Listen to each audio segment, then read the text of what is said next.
how is it going? It's the Fuzz! It's been a while since I've recorded or streamed anything.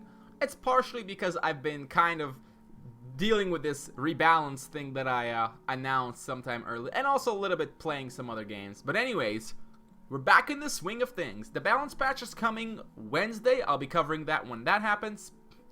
In the meantime, I want to give you a bit of an update on the great rebalance project. Now, I'm not going to cover every single change that we went over. That would take way too long. I'm just going to go over basically the top 7, which I think are the most immediately necessary, kind of in order of importance, with the ones at the top being, we got to change this right now, to, I'd like to change these things relatively soon.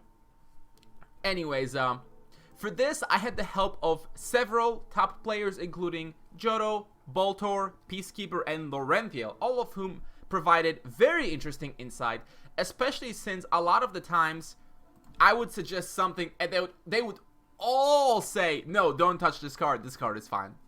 Hey, that's why I brought them on, because I knew I was going to suggest something stupid sooner or later, and I need somebody else to keep me in check. Anyways, from the top, we've got cloning vats.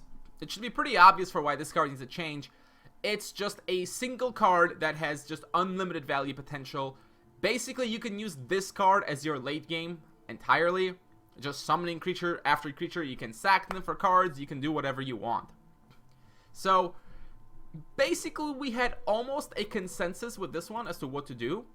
And what we came up with was, A, to remove the Saiyan mercenary guy from the list, which means that it would only summon slaves. That's a big deal, because if it can only summon slaves, you can no longer just populate your board with creatures, because, well, they'd all be slaves.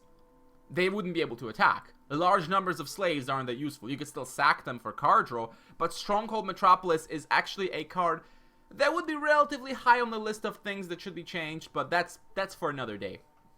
The other change, of course, is add the text only on your turn, because summoning blockers in the middle of combat is extremely obnoxious, especially since you can choose what they are. You can summon a 2/3 ogre, or what is it, orc or something, to kill a small creature that's attacking, or summon the Enchained Soul to stop a 3-speed creature attacking. So very annoying to deal with. And the only other thing was whether or not it should be legendary. I'm not even sure it has to be legendary, because again, if you have multiple vats and you're just summoning multiple slaves, who cares, right? But because Champion of the Revolt exists, yeah, maybe, I don't know. But at the very least, remove the mercenary from the list, and also only on your turn. And I think the card is perfectly fine.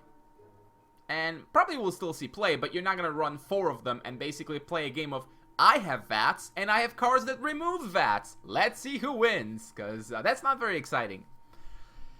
Anyways, speaking of another card, Dr. Styx cannot remain the way he is, because with him the way he is, demons are basically unstoppable. But even besides that, it's just the fact that, yeah, he counters VATS directly, which is kind of funny, actually. Anyways, there is actually a very large split between me and the rest of the guys, where all of them are suggesting, like, various ways of removing his abilities. Like, Jodo basically said remove everything except the destroy a thing ability. And the other guys said just remove the demon tag, maybe remove the unstoppable. Some version of take away some of his abilities. I, on the other hand, am thinking a little bit differently. I'm worried that even if it's just the one ability of destroying a 2-cost creature or artifact, it's still really good. It's like a non-power engineer, but it can kill creatures too. Well, it can't kill all the artifacts, but you get the idea. It's another one of those cards that will really, really punish you for running certain cards, except even more so because creatures that cost 2 or less, that's basically in almost every deck, except, I guess, like Vamplamp or something. So that's what worries me, that even if you do this, Scourge would still be a really good card. And yeah, my suggestion, by the way, was to make him only hit your board.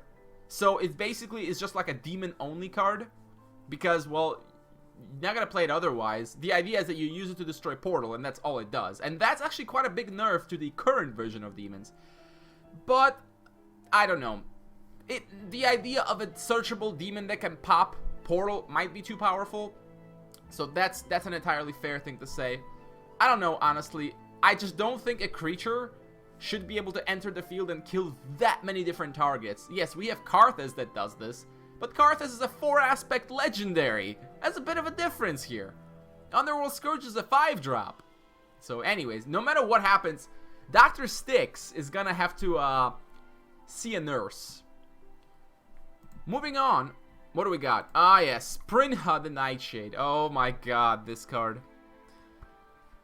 Anyways, so the problem here is what? She gets 4 speed when you have 3 aspects and has a ridiculously good effect. A little bit too much going on here. And the suggestion essentially is mostly a universal across the board for us.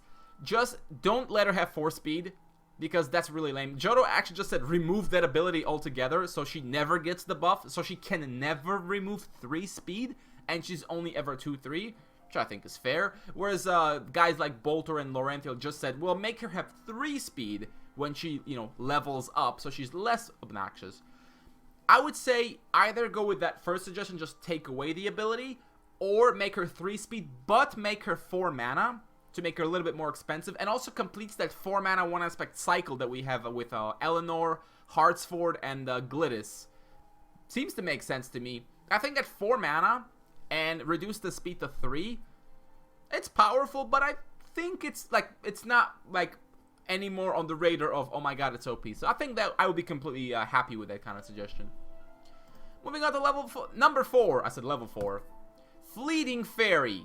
It should be no surprise that a creature that never dies and can always be played is a bit of a problem. It's especially a problem because we have a shrine in the game that lets you sacrifice a creature like this and the draw a card. So it basically turns into draw an extra card every turn for 2 mana. It's really, really good. The interesting suggestion that was brought forth was make her like a phoenix. So probably not with 1 energy, but give her like 2 energy, and you know, when she dies, she comes back with 0 energy. So it's just like a baby phoenix. I think that's really cool. The reason you want 2 energies is because with 1 energy, you could just use like Thaumic, what's it called? The Unstable Reactor, just keep giving her energy, and then she just keeps coming back.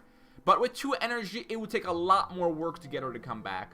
Phoenix requires 3, but Phoenix is a much larger creature than this. So I think with 2 energy and basically a Phoenix effect, I think it'd be pretty cool. Raging Minotaur is basically the next card after all the other ones because it's the 3 speed. A 3 speed 5/5 on turn 4 is absolutely ridiculous. I don't care that he does 2 damage to you. I don't care that he's a slave. Hell, being a slave makes him better because you can search him out. Anyways, basically the suggestion from all of us was just give him 1 speed during your turn. So it's a 2 speed attacker. So it's not like running over all the other defenses. It's a bit more manageable. Also, Bolter said make a deal 3 damage to you. That seems a bit much, but it is a 5/5. I don't know. But basically what I want is I want the other big Dominion creatures, like the 5/5 Atrixa thing that makes you sack a creature when you play her, and that other dude that's also a 5/5 unstoppable. Make them like competitive with this, because right now Minotaur is better because you don't have to sack a creature and he gets the 3 speed. So at the very least, just lower that speed to 2, and then, or hell, just give him 0 speed to start, so that he's a 0 speed on your turn, on the enemy turn, but a 2 speed attacker on the enemy turn. So it's like, you know, you're unleashing him. At the first, he's in chains, he's got 0 speed, he can't defend or anything, but then you let the chains go, and he goes charging in for the face or something for 5 damage, yeah.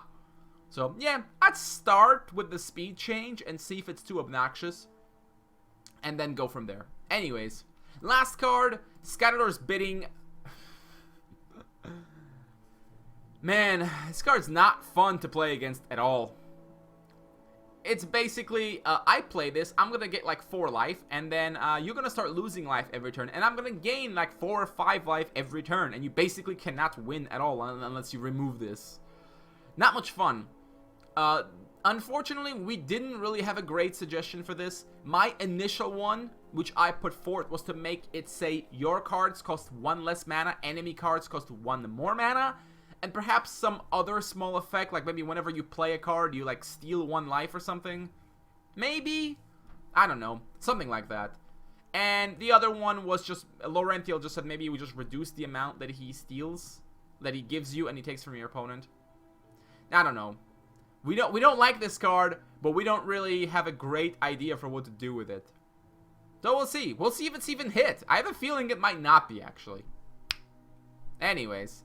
And the last card, I'm bringing up Cataclysm. I also have Snowstorm here. But the idea is, I think Cataclysm, while it may have been necessary because it was like the only really good board clear in the game, I think this is a bad approach, and what we should do is nerf Cataclysm, but buff the other board clears like Snowstorm, so every aspect has a legitimate board clear. The reason I don't like this card is because it trivializes a lot of mid-range decks. You know, as soon as they get board control, bam, Cataclysm just sweeps them away, and they can't do anything about it. Whereas the other board clears, like say Advanced Zash, they have a limit to what they can do. You can play around them a little bit. You can play around Fire Blast as well, but Cataclysm, what are you going to do? Your board dies. What, are you going to put something on their Path of Transcendence?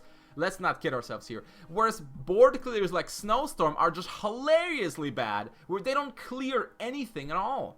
So, I would say nerf Cataclysm. In fact, my suggestion for Cataclysm was just make it destroy all except one creature chosen by your opponent. So if your opponent has 3 big creatures, it'll kill 2 of them, but not all of them. Now that's actually a big difference, because if they're trying to just desperately survive and you have let's say 2 big dudes, they can only kill 1 of them. So it's no longer a get out of jail free card. So yeah, I think that'd be fair. And as for the distribute, guys, probably just let the player distribute, because otherwise if your opponent gets to distribute, like cards like Snowstorm are just horrible. With you being able to distribute, I think it'd be interesting. But we didn't really reach a clear consensus on how to deal with them exactly. Bolter suggested like controlled distribution, where you deal like more and more damage to different creatures. I'm not gonna get into details, but basically there wasn't like one thing that we all just agreed on. But anyways, I think the only thing we can agree on is the distribute board clears need a serious buff. Cataclysm needs a nerf, so that if you want to play control deck, you don't have to run Cataclysm always, all the time, because that's a bit silly.